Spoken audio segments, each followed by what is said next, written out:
Halo, selamat malam. Nama saya Laurencia Josephine Maria. Saya mahasiswa Universitas Nasional, Fakultas Ekonomi dan Bisnis, Program Studi Akuntansi. Di sini saya akan menyelesaikan tugas untuk salah satu syarat untuk menempuh ujian tengah semester untuk mata kuliah Sistem Informasi Manajemen. Nama saya Lauren, NPM saya 183112340320068. Baik, berikut soal dan jawabannya. Soal yang diberikan adalah nomor 1, berikan penjelasan terkait sistem informasi dan manajemen. Sistem sendiri adalah suatu yang menjadi satu kesatuan yang terdiri berbagai komponen atau elemen-elemen yang dihubungkan bersama untuk memudahkan aliran informasi yang dibutuhkan dan materi yang dibutuhkan untuk mencapai suatu tujuan baik tujuan pribadi dan tujuan organisasi. Untuk informasi sendiri, informasi adalah pesan yang berupa ucapan, tulisan, dan atau ekspresi atau kumpulan pesan yang terdiri dari simbol dan makna yang dapat ditafsirkan dari pesan atau kumpulan pesan. Informasi dapat direkam, dapat ditransmisikan, dan hal-hal itu dicatat sebagai tanda atau sinyal berdasarkan gelombang. Untuk manajemen sendiri, manajemen merupakan proses yang membuat suatu perencanaan, perorganisasian, pengendalian, serta memimpin berbagai usaha dari anggota organisasi, juga menggunakan semua sumber daya yang dimiliki untuk mencapai tujuan yang ditetapkan.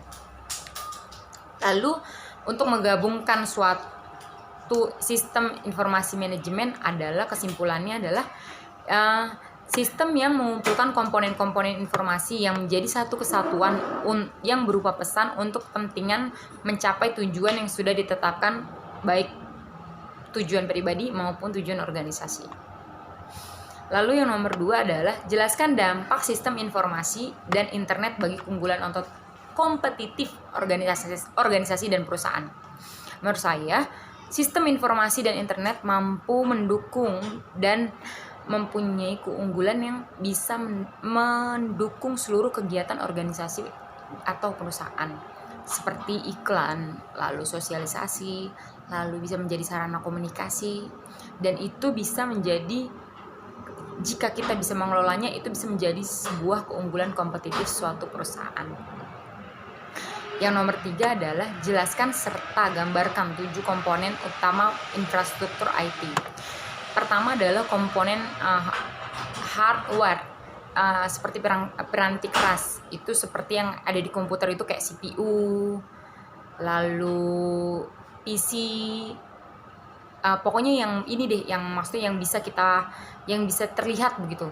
Kalau itu menurut saya. Lalu untuk yang keduanya adalah peranti lunak, software itu seperti apa ya, aplikasinya seperti Microsoft Windows, Linux, Unix, atau yang lain-lain gitu. Nah, yang untuk yang ketiga itu komponen manajemen dan penyimpanan data. Lalu ada yang nomor 4 itu komponen jaringan dan telekomunikasi. Yang kelima adalah komponen platform internet. Itu platform internet itu harus dihubungkan dan bertumpangan tindih dengan infrastruktur jaringan umum gitu, dengan piranti keras dan piranti lunak perusahaan. Komponen yang keenam, komponen layanan dan konsultasi integrasi sistem.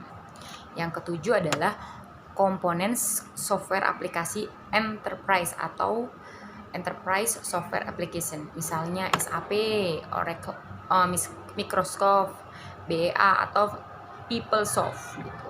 Lalu yang soal nomor 4 ada dijelaskan kelebihan pengelolaan data menggunakan database management system, seperti data yang konsisten, jadi itu tidak akan dirubah kecuali kita yang mengubahnya. Jadi ketika kita input itu tidak akan berubah kecuali kita mengeditnya. Lalu pemakaian datanya bisa secara bersama-sama karena maksudnya itu terhubung dari satu server gitu.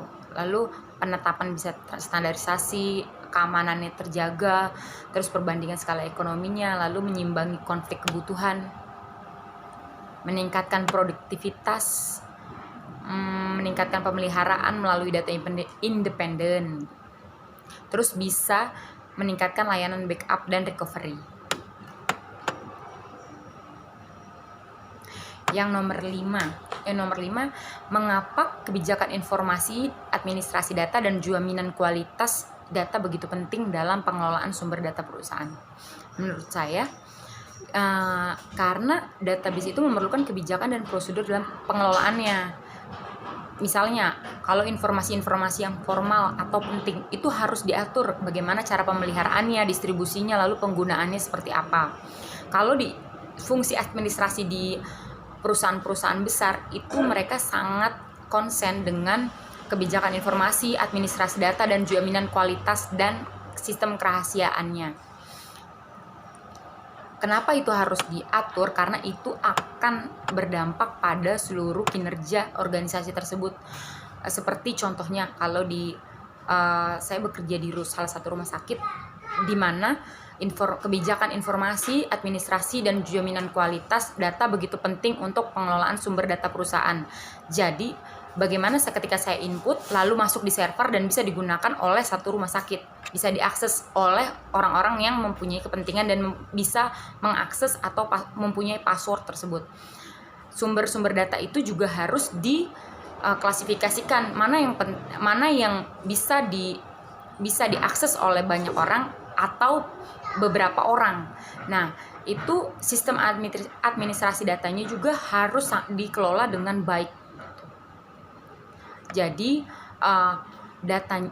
untuk audit kualitas datanya, lalu perangkat lunaknya, lalu semua komponen yang menjadi satu itu sangat berpengaruh pada sumber-sumber data perusahaan, dan itu akan berkesinambungan sampai ke depannya. Begitu sedikit jawaban dari saya. Semoga Bapak dosen berkenan mengkoreksi, dan terima kasih. Selamat malam.